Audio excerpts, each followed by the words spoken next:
Hi guys, आप सभी का आपके अपने YouTube channel B bright academy में बहुत बहुत स्वागत है। मेरा नाम भावना है और आज हम लोग पढ़ने वाले हैं कैश फ्लो स्टेटमेंट के बारे में। ये जो कैश फ्लो स्टेटमेंट का चैप्टर है, ये सिर्फ आपके 12th क्लास में नहीं है, ये आपके ग्रेजुएशन लेवल पे भी आता है और अगर आप कोई प्रोफेशनल कोर्स करते हो तो ये वहां पे भी है। तो अगर आप इसको अभी से अच्छे से पढ़ के चलेंगे तो आपको आगे दिक्कत नहीं आएगी और आप इस क्वेश्चन को आराम से कर पाएंगे। तो चलिए हम लोग स्टार्ट करते हैं। अब सबसे पहले देख लेते हैं कि कैश फ्लो स्टेटमेंट का मीनिंग होता क्या है। कैश फ्लो स्टेटमेंट एक ऐसी स्टेटमेंट होती है जो बताती है कि आपको कहाँ कहाँ से पैसा मिला है और आपने कहाँ कहाँ पे पैसा दिया है। ये दोनों चीजें आपको बताती है। और सिर्फ पैसों में ये किस चीजों को काउंट करती है? कैश एंड कैश इक्विवेलेंट्स को। अब ये कैश एंड कैश इक्विवेलेंट्स होते क्या है? कैश तो आपको समझ में आता है। अब कैश इक्विवेलेंट वो चीजें होती हैं जो कि इजीली कन्वर्ट हो जाती हैं कैश में, वो भी बहुत ही थोड़े से टाइम में। जैसा कि आपका बैंक का बैलेंस, क्योंकि वो बहुत जल्दी कन्वर्ट हो जाता है। आप एटीएम से निकाल लाइए, फटाफट से हो गया कैश में कन्वर्ट, हार्ड कैश में। या फिर आप जब चाहे आप उसको ट्रांसफर कर सकते हैं, किसी अकाउंट में कोई पेमेंट कर सकते हैं। तो ये हाईली लिक्विड में काउंट होता है कैश और बैंक का बैलेंस। प्लस अगर कोई मार्केटेबल सिक्योरिटी है तो वो भी इसके अंदर काउंट होती है। तो इसीलिए मैंने यहाँ पर लिखा भी है, देखिए, it is a statement that shows the flow of cash and cash equivalent. क्या शो करती है? कैश और कैश इक्विवेलेंट का फ्लो चेक बताती है। फ्लो में इनफ्लो मतलब कहाँ से आया, आउटफ्लो कहाँ पे गया, वो भी बताती है। ड्यूरिंग द पीरियड, अब हम कोई भी चीज अकाउंट्स में करते हैं तो वो एक रेलिवेंट पीरियड के लिए करते हैं। तो ये उसी की बात कर रहा है कि जिस भी साल का आप अकाउंट्स बना रहे हो आप उसका कैश फ्लो स्टेटमेंट देखोगे। Next is cash and cash equivalent includes cash, bank balance and marketable securities. ये कुछ एग्जाम्पल्स है। अब नेक्स्ट है हमारा कि हम क्यों बनाते हैं, ऑब्जेक्टिव क्या है हमारा कैश फ्लो स्टेटमेंट को बनाने का। सिंपल सा ऑब्जेक्टिव है जो कि मैं आपको ऑलरेडी बता चुकी हूँ। क्या है वो? कि कैश कहाँ से आया, कैश कहाँ पे गया और लास्ट में हमारे पास कैश कितना बच गया। अब यहाँ पर कैश, सिर्फ कैश का मतलब मैंने यहाँ पे यूज किया कैश एंड कैश इक्विवेलेंट दोनों के लिए, ठीक है। अब देखिए, हर एक सब्जेक्ट के कुछ ना कुछ की टर्म्स होते हैं। अगर आप उन की टर्म्स को अपनी आंसर शीट में लिखते हैं तो आपके मार्क्स बढ़ने के चांसेस ज्यादा हो जाते हैं। क्यों? क्योंकि सब लोग तो आपको नॉर्मल लैंग्वेज में ही आंसर लिखते हुए दिखाई देंगे, लेकिन अगर आप उस सब्जेक्ट के कुछ कीवर्ड्स को, कुछ वर्ड्स को अच्छे से यूज करोगे, अपने आंसर शीट में बार बार उनको लिखोगे जहां पे भी रेलिवेंट जगह होगी, तो इससे क्या होगा, आपका इंप्रेशन टीचर के ऊपर अच्छा पड़ेगा और टीचर आपको देखेगा कि आपने कितने अच्छे से उस सब्जेक्ट की लैंग्वेज को यूज किया है किसी चीज को बताने में या करने में। तो इससे एक पॉजिटिव इम्पैक्ट पड़ता है। तो आप हमेशा क्या कीजिए, जो भी सब्जेक्ट आप पढ़ रहे हैं, सिर्फ अकाउंट्स की बात नहीं है, आप कोई भी सब्जेक्ट पढ़ते हो उसकी अपनी अलग लैंग्वेज होती है। चाहे वो बिजनेस स्टडीज हो, चाहे वो इकोनॉमिक्स हो, चाहे वो मैनेजमेंट हो, हर एक का एक अपना अलग कॉन्सेप्ट होते हैं। तो आप बेहतर है कि आप उनको इस्तेमाल कीजिए और अच्छे मार्क्स गेन कर सकते हैं आप। अब देखिए, मैंने जहाँ पे ऑब्जेक्टिव में इसका थोड़ा सा यूज किया है। कैसे किया है देखिए, टू असर्टेन सोर्सेज। सोर्सेज यहाँ पे मैंने किस लिए लिखा है? रिसिप्ट्स को। आप कहीं से भी पैसा आया उसकी जगह पे आप सोर्सेज लिखोगे तो थोड़ा बेटर इंप्रेशन पड़ेगा। नेक्स्ट है यहाँ पे एप्लीकेशन। एप्लीकेशन मतलब किसी चीज को यूज हमने किया, कहाँ किया है, यानी कि कहाँ पे हमने पेमेंट किया, उस कैश को कहाँ पे यूज किया। कैश कैश इक्विवेलेंट दोनों के लिए मैं इस्तेमाल कर रही हूँ, बार बार मैं आपको बोल रही हूँ। और लास्ट में net change of cash and cash equivalent. Last में भाई कहाँ से हमें पैसे मिले, कहाँ पे हमने दिए, लास्ट में हमारे पास बैलेंस जो बच गया वो हमारा ऑब्जेक्टिव हो गया कैश फ्लो स्टेटमेंट को बनाने का। अब कैश फ्लो स्टेटमेंट बना दी, इसका कुछ ना कुछ फायदा तो होता होगा, कोई ना कोई इंपॉर्टेंस तो होगी, तभी तो लोग कैश फ्लो स्टेटमेंट बनाते हैं। उनको भी देख लेते हैं। आइए, सबसे पहला है शॉर्ट टर्म प्लानिंग। अभी शॉर्ट टर्म प्लानिंग की बात किस लिए कर रहा है? देखिए, कैश और कैश इक्विवेलेंट्स जो होते हैं वो हाईली लिक्विड एसेट्स होते हैं, बहुत जल्दी कन्वर्ट हो जाते हैं कैश में। तो अगर कैश और कैश इक्विवेलेंट का बैलेंस एंटरप्राइज को पता रहेगा तो वो अपनी फाइनेंशियल नीड के हिसाब से अपनी प्लानिंग कर पाएगा। तो इसलिए यहाँ पर वो शॉर्ट टर्म प्लानिंग की बात कर रहा है। देखिए, helps in planning investment and assessing the financial requirement. आप अगर मान लीजिए आपके पास आइडल कैश पड़ा है तो आप उसको इन्वेस्ट भी कर सकते हो, और अगर आपके पास आइडल कैश है तो आप उसको फाइनेंशियल प्लानिंग में भी लगा सकते हो कि कहाँ कहाँ पर कितना आपको पैसा लग सकता है। वो सब भी मैनेजमेंट का काम है, वो देखेंगे इसको। नेक्स्ट है हमारा cash flow help in assessing liquidity and solvency. इसका मतलब क्या हुआ भाई, जब आपके पास कैश का अवेलेबल फंड रहेगा और जितना चाहिए लगभग उतना है, ये ज्यादा है, तो उससे क्या पता चला कि हाँ भाई हमारे पास लिक्विड फंड है। इसका मतलब हम लोग सॉल्वेंट हैं, मतलब हम अपने पैसे देने की एबिलिटी रखते हैं, हम रिपेमेंट ऑफ डेब्ट की कैपेसिटी रखते हैं। अब नेक्स्ट है हमारा efficient cash management. Efficient cash management कैसे होगी, देखिए, इंफॉर्मेशन रिलेटिंग टू सरप्लस और डेफिसिट ऑफ कैश। अब इसका मतलब यहाँ पर ये है कि देखिए, आपको पता चल गया आपके पास कितना कैश अवेलेबल है। अगर वो रिक्वायर्ड अमाउंट जितना है या फिर उससे ज्यादा है तो सरप्लस हो गया, तो आप शॉर्ट टर्म के लिए कहीं पे इन्वेस्ट कर सकते हैं। लेकिन अगर कम है तो आप ये मैनेज कर सकते हैं कि हम उतना फंड कहाँ से ले लें, छोटे पीरियड के लिए, थोड़े पीरियड के लिए। तो यहाँ पर इसको हमने बोला है एफिशिएंट कैश मैनेजमेंट। नेक्स्ट है हमारा कंपैरेटिव स्टडी। अब कंपैरेटिव स्टडी का मतलब क्या, कि आपने हर चीज को करने के लिए हर एक्टिविटी को करने के लिए एक बजट डिसाइड किया होता है कि हम इस एक्टिविटी में इतना पैसा लगाएंगे। अब कैश फ्लो स्टेटमेंट आपने बनाई तो उस एक्टिविटी का आप चेक कर सकते हो कि एक्चुअली में कितना हुआ, तो बजटेड और एक्चुअल में कितना डिफरेंस है या नहीं है, वो एक कंपेयर करने में हमारी कैश फ्लो स्टेटमेंट हेल्प करती है। अगला है हमारा reasons for cash position. Cash position का रीजन मतलब क्या, कि हमने किस एक्टिविटी में कितना लगाया है और यहाँ पर अब कितना बैलेंस बच गया, हर एक एक्टिविटी का हमको पता रहता है। तो एट लास्ट हमारे पास जो कैश का बैलेंस या कैश और कैश इक्विवेलेंट का बैलेंस आया है वो कैसे आया है, उसका ये हमको रीजन बताता है। अगला है हमारा इवेलुएट मैनेजमेंट डिसीजंस। जब आप कैश फ्लो स्टेटमेंट के क्वेश्चन बनाओगे तो आप देखोगे कि आपको कुछ एक्टिविटीज करनी होती हैं। एक्टिविटीज में देखना होता है कि कितना फंड किस में से आया है, यानी कि एक्टिविटीज कौन कौन सी है, वो आपकी ऑपरेटिंग एक्टिविटी है, इन्वेस्टिंग एक्टिविटी है और फाइनेंसिंग एक्टिविटी है। इनके बारे में अभी हम देखने वाले हैं। तो जब ये एक्टिविटीज को हम देखते हैं तो इसमें क्या होता है, इन्वेस्टिंग और फाइनेंसिंग पे ज्यादा फोकस करते हैं कौन लोग, जो इन्वेस्टर्स होते हैं या आपके क्रेडिटर्स होते हैं, वो इनका ध्यान रखते हैं। अब इससे वो ऐसा क्यों ध्यान रखते हैं, अगर वो पॉजिटिव इन्फॉर्मेशन होगी, अच्छी इन्फॉर्मेशन होगी, मतलब वहां से इनफ्लो हो रहा है, कैश ज्यादा आ रहा है, तो इससे क्या हुआ कि मैनेजमेंट है एफिशिएंट। अगर उसमें नेगेटिव है, प्रॉब्लम है, तो इसका मतलब ये है कि मैनेजमेंट के जो डिसीजंस थे कैश के regarding, cash and cash equivalent के रिगार्डिंग, वो पॉजिटिव नहीं है, वो अच्छे नहीं है। तो ये मैनेजमेंट की एफिशिएंसी को भी बताता है। तो ये मैनेजमेंट के डिसीजन को बताता है कि उन्होंने डिसीजन ठीक से लिए हैं या नहीं लिए हैं। अब लास्ट पॉइंट है हमारा इसमें डिविडेंड डिसीजन। जब आपके पास आपको पता रहेगा कि आपके पास कितना कैश अवेलेबल है, कितना नहीं है, तो उस हिसाब से आप डिविडेंड का डिसीजन ले पाओगे कि आपको डिविडेंड देना है या नहीं देना है, और अगर देना है तो कितना अमाउंट का देना है। तो ये सारे कुछ ऐसे डिसीजंस होते हैं जो कैश के बेसिस पे हमारी एंटरप्राइजेस लेती हैं। हमने इसकी इंपॉर्टेंस तो देख ली, लेकिन हर एक चीज में कुछ ना कुछ कमियां भी होती हैं। अब उनको भी देख लेते हैं कि कैश फ्लो स्टेटमेंट की क्या लिमिटेशंस है। पहली है non cash transactions are not shown. मतलब कि जो भी कैश से रिलेटेड ट्रांजेक्शन नहीं है वो इसमें शो ही नहीं करेगी, यानी कि सिर्फ इनफ्लो और आउटफ्लो ऑफ कैश ही देखा जाता है आपको, और उसके अलावा कोई इन्फॉर्मेशन बताई ही नहीं जाती कैश फ्लो स्टेटमेंट में। अब जैसे कि ऐसा भी होता है कि कई लोग बाटा सिस्टम फॉलो कर लेते हैं। अब बाटा सिस्टम इन द सेंस आज की डेट में थोड़ा अटपटा लग रहा होगा आपको, लेकिन ऐसा होता है कि कंपनीज क्या करती हैं, अपने शेयर्स के बदले कभी कभी एसेट खरीद लेती हैं। कि उन्होंने क्या किया, कोई एसेट खरीदी और वेंडर को उन्होंने क्या कर दिया, शेयर्स दे दिया अपनी कंपनी के। तो ये तो बाटा सिस्टम में काउंट हो गया, लेकिन कैश फ्लो स्टेटमेंट तो इसको करेगी ही नहीं। अब हमारे पास ट्रांजेक्शन तो हुई है, लेकिन क्योंकि कैश में नहीं हुई इसलिए वो इसको शो ही नहीं करेगा। तो ये एक प्रॉब्लम की बात होती है यहाँ पर। अगला है हमारा not a substitute for an income statement. अब ये इनकम स्टेटमेंट का सब्स्टिट्यूट नहीं है। क्यों नहीं है, क्योंकि इनकम स्टेटमेंट में cash transaction and non cash transaction दोनों ही टाइप की ट्रांजेक्शन को इंक्लूड किया जाता है, लेकिन कैश फ्लो स्टेटमेंट में तो हम करते ही नहीं है, तो ये इसलिए सब्स्टिट्यूट नहीं है हमारे इनकम स्टेटमेंट का। नेक्स्ट है हमारा हिस्टोरिकल इन नेचर। इसका मतलब क्या है भाई, जो हमारी कैश फ्लो स्टेटमेंट बनती है वो इनकम स्टेटमेंट और बैलेंस शीट के बेसिस पे बनती है, और उनका डाटा ऑलरेडी हिस्टोरिकल होता है, क्योंकि जो पूरे साल में ट्रांजेक्शन हो गई वो या लास्ट में दिखाता है, और उनके बाद ही हमारी कैश फ्लो स्टेटमेंट बनती है। तो इसलिए कैश फ्लो स्टेटमेंट भी हमारी हिस्टोरिकल इन नेचर हो गई। अब लास्ट पॉइंट है हमारा असेसमेंट ऑफ लिक्विडिटी।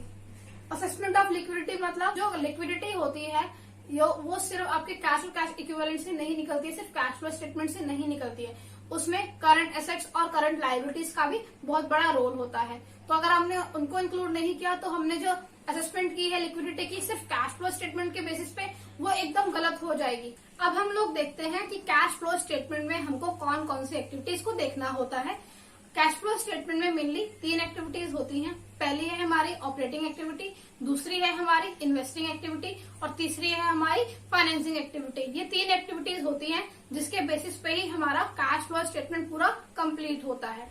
अब आप एक चीज ध्यान रखिएगा कि मैं ये जो टॉपिक पढ़ा रही हूँ ये मोस्टली बच्चे स्किप कर देते हैं। ये बुक के वो पेजेस हैं जो वो ध्यान ही नहीं देते हैं, और इसकी वजह से होता क्या है कि उन्हें पता ही नहीं चलता कि किस एक्टिविटी में कौन सी ट्रांजेक्शन आनी चाहिए।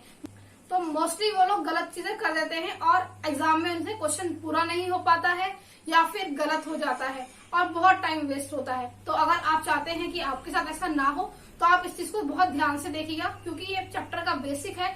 अगर आपने बेसिक नहीं समझा तो आपको बहुत दिक्कत हो जाएगी। आपके कैश फ्लो के स्टेटमेंट या तो गलत होंगे या आप पूरे नहीं कर पाएंगे एग्जाम के अंदर।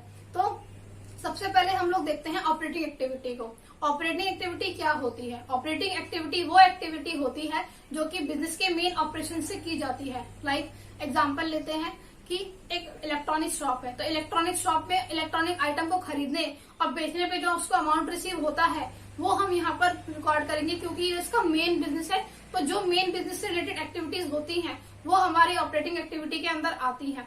इसके अलावा अगर उसने वहां पर अपनी शॉप कुछ एम्प्लॉय या वर्कर को रखा हुआ है तो उनकी सैलरी या वेजेस वो जो भी देता है वो भी हमारी ऑपरेटिंग एक्टिविटी का पार्ट हो जाएगा, क्योंकि ये उसके लिए नेसेसरी है अपनी शॉप को चलाने के लिए। अगर उसकी शॉप है तो वो इनकम टैक्स भी देता होगा, तो इनकम टैक्स की पेमेंट हो सकती है, वो भी यहाँ पर आएगी। और अगर उसने गलती से इनकम टैक्स ज्यादा दे दिया है तो इनकम टैक्स का रिफंड जो होगा वो भी यहाँ पर आएगा। तो ये है ऑपरेटिंग एक्टिविटी की मेन चीजें। अब आगे इसको अच्छे से देख लेते हैं।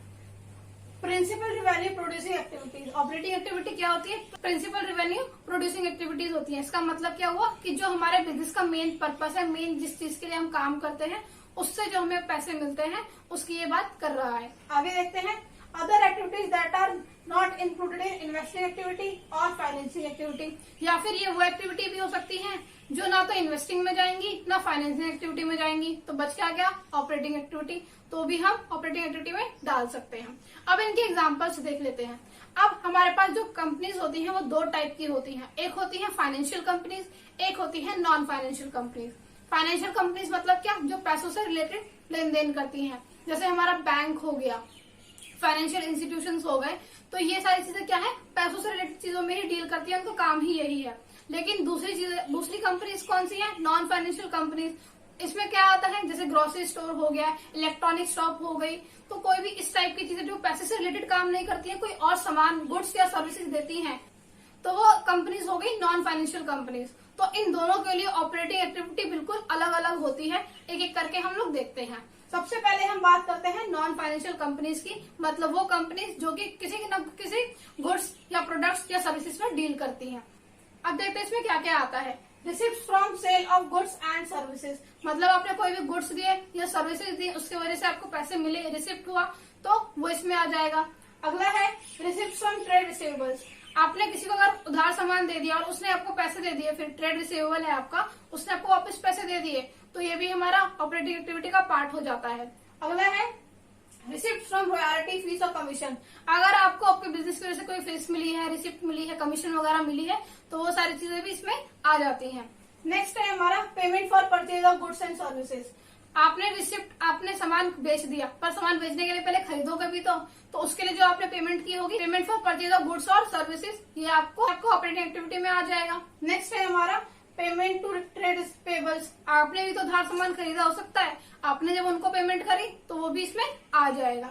नेक्स्ट है हमारा payment of wages, salaries and other payments to employees, मतलब कि वर्कर्स को आपने वेजेस दे दिए, एम्प्लॉयज को सैलरी वगैरह दे दी, इससे रिलेटेड जो भी एक्सपेंसेस होंगे वो भी इसके अंदर आएंगे। एट लास्ट पेमेंट और रिफंड ऑफ इनकम टैक्स। अगर आपने इनकम टैक्स दिया है तो आपने पेमेंट की होगी, और अगर आपको इनकम टैक्स आपने ज्यादा दे दिया तो आपको रिफंड मिल गया, तो वो इनकम टैक्स रिफंड हो गया, तो वो आपको रिसिप्ट हो जाएगा। तो ये सारी चीजें हो गई हमारी नॉन फाइनेंशियल कंपनी में आने वाली। अब फाइनेंशियल कंपनी में फिर क्या आएगा देख लेते हैं।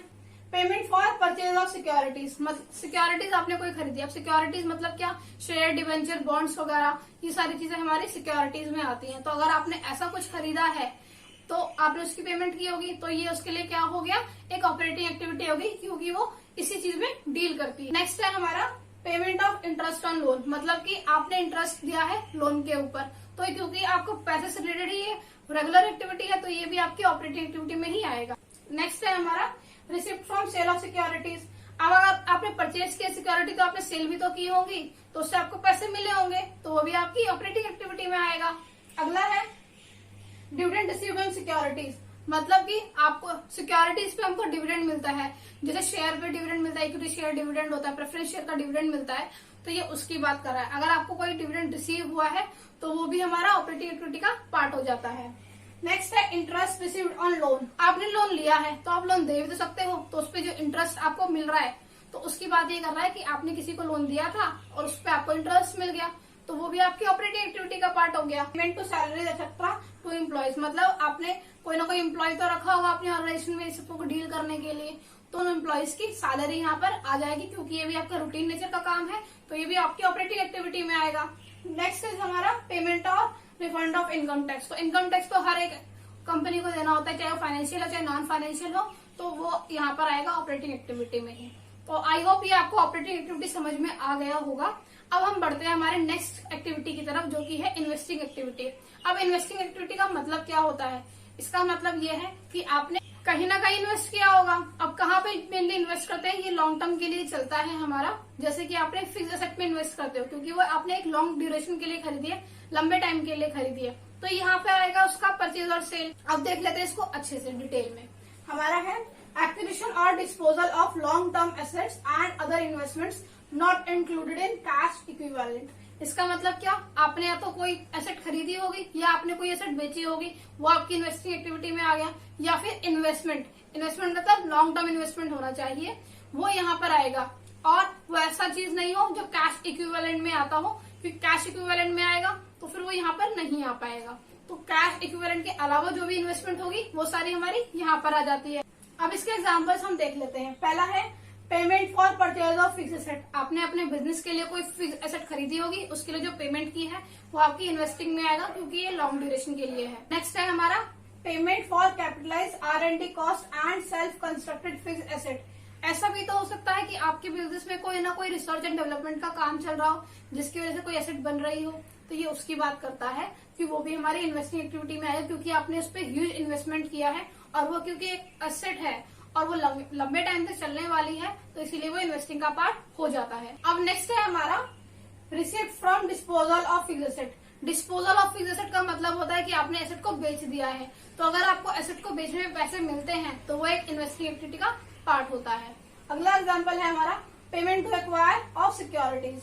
अगर आपने कोई सिक्योरिटीज खरीदी है, लेकिन ये सिर्फ उस केस की बात कर रहा है जो कि नॉन फाइनेंशियल कंपनी है, तो अगर आपने कोई सिक्योरिटी खरीदी है किसी और कंपनी की, तो ये उसकी बात करता है। सिक्योरिटी में क्या आ गया? शेयर, डिवेंचर, बॉन्ड्स वगैरह आ गए, तो वो हमारा इन्वेस्टिंग एक्टिविटी का पार्ट हो गया, क्योंकि आपने अपना पैसा कहीं और पे इन्वेस्ट किया है। अगला है हमारा receipt from disposal of securities. ये भी नॉन फाइनेंशियल कंपनी के लिए है। क्यों? क्योंकि अगर आपने फाइनेंशियल कंपनी होगी तो आपका ऑपरेटिंग एक्टिविटी में आ जाएगा। नॉन फाइनेंशियल है, आपने किसी और कंपनी के यहाँ पे पैसा लगाया हुआ था शेयर, डिवेंचर, बॉन्ड में, अब उससे आपको पैसे मिल गए हैं, तो वो भी आपका इन्वेस्टिंग एक्टिविटी का पार्ट हो जाता है। अब लास्ट हमारी बचती है फाइनेंसिंग एक्टिविटी, उसको भी देख लेते हैं। एक्टिविटी क्या होता है? मतलब कि आपका फाइनेंस कंपनी में कहाँ से आ रहा है। जनरली कंपनी क्या करती है? या तो शेयर इशू करती है, डिवेंचर इशू करती है, बॉन्ड इशू करती है, या फिर लोन ले लेती है, या फिर उनका इंटरेस्ट पेमेंट करती है। तो ये सारी चीजें जो है पैसों से रिलेटेड हो गई। कंपनी ने अपनी फाइनेंशियल पोजीशन को दिखाने के लिए, बनाने के लिए पैसे इकट्ठे किए होते हैं या उनकी पेमेंट कर रही होती है, तो ये फाइनेंसिंग एक्टिविटी में आ जाता है। अब इसको देखते हैं डिटेल में। Which result in change in size and composition of owners capital, equity share capital and preference share capital। इसका मतलब यह है कि मान लो अगर कंपनी ने शेयर इशू कर दिए तो उसकी शेयर कैपिटल बढ़ जाएगी। अगर आप अब शेयर दो तरीके के होते हैं, इक्विटी शेयर कैपिटल होते हैं और एक प्रेफरेंस शेयर कैपिटल होती है। अब इक्विटी शेयर कैपिटल मतलब जो मेन ओनर्स होते हैं, अब प्रेफरेंस मतलब वो इक्विटी शेयर जैसे ही होते हैं लेकिन उनको प्रेफरेंस मिलती है हर चीज में, डिविडेंड वगैरह में भी। और सब लोगों को पेमेंट करने के बाद में पहले प्रेफरेंस शेयर का नंबर आता है, लास्ट में हमारे इक्विटी शेयर होल्डर्स का नंबर आता है। तो एट लास्ट जो भी बचता है वो सारे हमारे इक्विटी शेयर होल्डर्स को ही मिलता है। तो ये उसकी बात कर रहा है कि कंपनी ने किसी को इक्विटी शेयर इशू कर दिया अपने, या प्रेफरेंस शेयर इशू कर दिए, तो उससे हमारा कॉम्पोजिशन जो होगा एग्जिस्टिंग शेयर का और न्यू शेयर्स का टोटल वो चेंज हो जाएगा। तो ये उसकी बात कर रहा है। और and borrowings from other sources. अगर आपने किसी से उधार ले लिया, चाहे वो किस बैंक से लिया हो, फाइनेंशियल इंस्टीट्यूशन से लिया हो, कोई भी हो, आपने लोन ले लिया, बोरो कर लिया अमाउंट, तो वो भी आपका फाइनेंसिंग एक्टिविटी का पार्ट हो गया, क्योंकि ये पैसों से रिलेटेड है और वो पैसों से रिलेटेड है जिसके आपका ऑर्गेनाइजेशन चलने वाला है। आप सारी एक्टिविटीज को करने के जो पैसे इकट्ठे कर रहे हैं उसकी बात कर रहा है ये। नेक्स्ट है हमारे एग्जाम्पल्स देख लेते हैं अब इसके। Proceeds from issue of shares और अदर सिमिलर इंस्ट्रूमेंट्स, मतलब आपने शेयर इशू कर दिया या उससे रिलेटेड कोई भी इंस्ट्रूमेंट इशू कर दिया तो ये उसकी बात कर रहा है, आपको उससे पैसे मिले तो ये आपकी फाइनेंसिंग एक्टिविटी में आ जाएगा। नेक्स्ट है हमारा proceeds from issue of debentures, loans, bonds and other short term borrowings. आपने किसी को डिबेंचर इशू कर दिए या बॉन्ड इशू कर दिए या लोन ले लिए या फिर अदर कोई भी शॉर्ट टर्म बोरोइंग कर दी तो वो सारी किसमें आएगी, क्योंकि बोरोइंग है इसलिए वो फाइनेंसिंग एक्टिविटी का पार्ट हो जाती है। Next is payment for buyback of equity shares, मतलब क्या कि जब कंपनी अपने शेयर ज्यादा इशू कर देती है मार्केट में तो वो क्या करती है, अपने शेयर वापस खरीद देती है, तो उसे बायबैक कहते हैं। तो बायबैक अगर कर लिया कंपनी ने तो वो भी फाइनेंसिंग एक्टिविटी का ही पार्ट होता है। नेक्स्ट इज हमारा पेमेंट ऑफ डिविडेंड, मतलब आपने डिविडेंड की पेमेंट करी है। अब आप डिविडेंड किसको पे करते हैं, इक्विटी शेयर होल्डर्स को और प्रेफरेंस शेयर होल्डर्स को डिविडेंड हम लोग देते हैं। Next is payment of interest on loans and debentures, आपने किसी से लोन लिया था या डिबेंचर दिया था तो आपको उसका इंटरेस्ट देना होता है, तो वो भी हमारा फाइनेंसिंग एक्टिविटी का ही पार्ट होता है। लास्ट है हमारा इंक्रीज और decrease in bank overdraft and cash credit. ये बहुत इंपॉर्टेंट पॉइंट है, क्यों, क्योंकि यही बच्चे सबसे ज्यादा गलत करते हैं, इसको भूल जाते हैं, उन्हें समझ नहीं आता कि बैंक ओवरड्राफ्ट किस में आएगा, वो कैश एंड कैश इक्विवेलेंट में या फिर फाइनेंसिंग एक्टिविटी में ले और वो गलत कर देते हैं। तो आप ध्यान में रखिएगा कि जो भी बैंक ओवरड्राफ्ट होता है चाहे उसमें इंक्रीज हो रहा हो या वो डिक्रीज हो रहा हो वो हमेशा फाइनेंसिंग एक्टिविटी में आता है। सिमिलरली कैश क्रेडिट, आपने कैश का क्रेडिट किसी से लिया है तो वो भी आपका फाइनेंसिंग एक्टिविटी में ही आएगा, चाहे आपने वो लिया हो चाहे आपने वो दिया हो। आई होप मैं आपको ये एक्टिविटी समझाने में आपकी हेल्प कर पाई होंगी। अब हमारे थ्योरी के 2 छोटे टॉपिक और बचते हैं, उनको भी देख लेते हैं, फिर बाकी हम सब सिर्फ प्रैक्टिकल करेंगे। पहला टॉपिक है हमारा transactions not regarded as cash flow. ऐसी कौन सी ट्रांजेक्शन है जिसका कैश फ्लो में रिकॉर्ड नहीं किया जाता, जैसे कि आपने क्या किया, कैश आपके पास था, आपने बैंक में जमा कर दिया या फिर आपने बैंक से पैसे निकाल लिए, तो इन ट्रांजेक्शन को हम कैश फ्लो में काउंट नहीं करते हैं। अब इसको करते क्यों नहीं है, इसका भी रीजन होगा। ये रीजन है क्योंकि ये दोनों ही कैश एंड कैश इक्विवेलेंट के अंदर आते हैं। अगर आपने एक चीज डिपॉजिट की दूसरे के अंदर, जैसे कि आपने कैश डिपॉजिट कर दिया आपके बैंक अकाउंट के अंदर, तो कैश तो कम हो गया लेकिन बैंक बैलेंस तो आपका उतना ही हो गया, तो जो आपका कैश इक्विवेलेंट है वो तो सेम ही रहा, तो इसीलिए हम इसको कैश फ्लो में काउंट नहीं करते। अगला हमारा सेकंड टॉपिक है नॉन कैश ट्रांजेक्शन्स। अब ये नॉन कैश ट्रांजेक्शन्स क्या होती हैं, वो ऐसी ट्रांजेक्शन्स होती हैं जो कि हमने कैश में नहीं की लेकिन हमारी ट्रांजेक्शन हो गई है। जैसे कि आपको कोई एसेट खरीदनी थी और आपने कैश नहीं दिया, आपने क्या किया, अपनी कंपनी के शेयर दे दिए या डिबेंचर दे दिए या अपनी कंपनी के बॉन्ड्स दे दिए, तो इससे क्या हुआ, आपकी ट्रांजेक्शन तो हो गई लेकिन उसमें कैश नहीं इन्वॉल्व था, इसलिए उसे हमने नॉन कैश ट्रांजेक्शन का नाम दिया। इसके अलावा अगर आप बोनस शेयर्स इशू करते हो तो वो भी हमारा कैश फ्लो जनरेट नहीं करता है, इसीलिए वो कैश फ्लो में भी नहीं आएगा, नॉन कैश ट्रांजेक्शन में ही काउंट होगा। आई होप आपको ये थ्योरी के टॉपिक समझ में आ गए होंगे। अब आप आराम से क्वेश्चंस को कर पाओगे। हम नेक्स्ट वीडियो में देखेंगे कि कैसे क्वेश्चंस किए जाते हैं कैश फ्लो स्टेटमेंट के। थैंक यू सो मच मेरी वीडियो को देखने के लिए।